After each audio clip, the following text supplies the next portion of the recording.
मैं हूँ रियाज शाह और आप देख रहे हैं स्टार न्यूज मालेगांव चैनल। आइए नजर डालते हैं कुछ खास खबरों पर।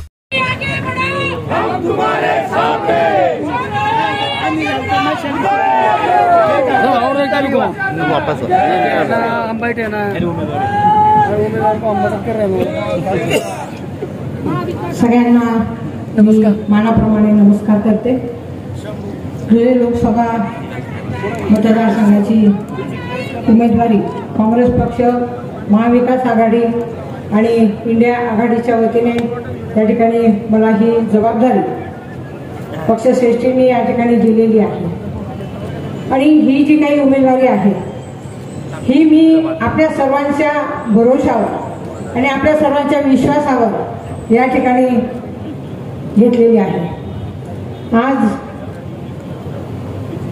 उमेदवारी अर्ज या ठिकाणी दाखल करायचा आहे, यासाठी उपस्थित असलेले सन्माननीय काँग्रेस पक्षाचे ज्येष्ठ नेते आदरणीय बाळासाहेब थोरात साहेब, सन्माननीय आमदार कुणालबाबा पाटील आणि महाविकास आघाडीचे धुळे शहर, धुळे ग्रामीण, शिंदखेडा, मालेगाव शहर, मालेगाव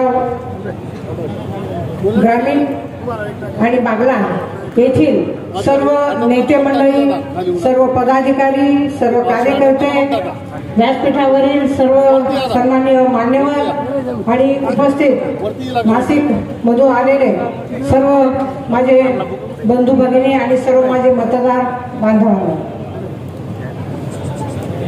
ही जी निवडणूक आहे ही अतिशय देशाच्या दृष्टिकोनातून महत्त्वाची अशी निवडणूक आहे।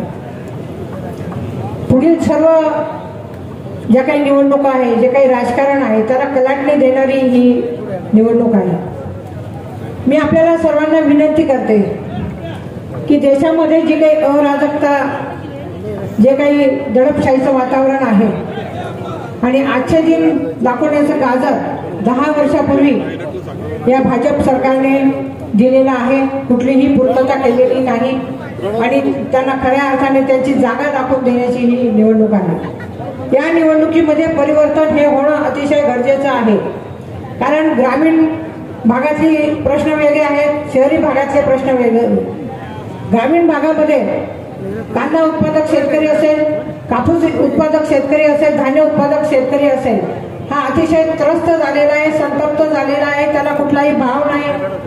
त्याचप्रमाणे जीएसटीचा दर 18% या शेतीमालावरती, बी बियाणं, धान्य, त्याचप्रमाणे खतं, पेस्टिसाइड्स अवजारांवरती आहे, तो रद्द करण्याची गरज आहे। महिला भगिनी त्रस्त आहेत, त्यांना कुठलीही सुरक्षितता नाही। आपण बघितलं मणिपूरचं उदाहरण।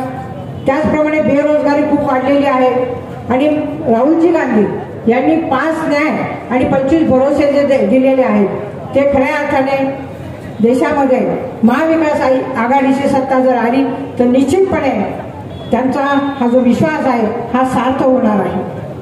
अनेक केंद्रीय योजना आहेत त्या आपल्याला आणायच्या आहेत, पिण्याच्या पाण्याचे प्रश्न सोडवायचे आहेत, त्याचप्रमाणे शेतीच्या पाण्याचे प्रश्न सोडवायचे आहेत, औद्योगिक प्रगती या ठिकाणी आणायची आहे।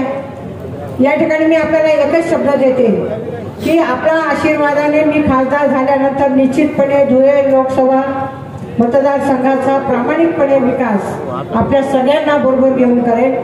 मी आपल्या सगळ्यांना विनंती करते की एवढ्या मोठ्या संख्येने आपण या ठिकाणी मला आशीर्वाद देण्यासाठी आलेले आहात। मी आपल्याप्रती ऋण व्यक्त करते आणि विनंती करते की 20 तारखेला महाविकास आघाडीची जे पंजा निशाणी आहे, पंजा निशाणी समोरील बटन दाबून मला आपण प्रचंड मताधिक्याने विजयी करा ही मी नम्र विनंती करते। कारण माझा जन्म धुळ्यातला आहे, माझं शिक्षण प्राथमिक धुळ्यात झालेलं आहे, त्याचप्रमाणे मी धुळ्याची पालकमंत्री म्हणून काम केलेलं आहे आणि मालेगावमध्ये माझं माध्यमिक शिक्षण झालेलं आहे। कसमातेची मी कन्या आणि सून आहे, खानदेशचं माझं सगळं नातं त्या ठिकाणी आहे आणि कर्मभूमी माझी नाशिक आहे, परंतु तिथला मी कर्मभूमी म्हणून विकास केलेला आहे. जन्मभूमीचा विकास करण्याची संधी मला आपण प्राप्त करून द्या आणि 20 मेला पंजाब निशाणी समोरील बटन दाबून मला प्रचंड मताधिक्याने विजय करा अशी मी विनंती करते. कोण कोण मला मत देणार शे पंजाले हाथ वर करा.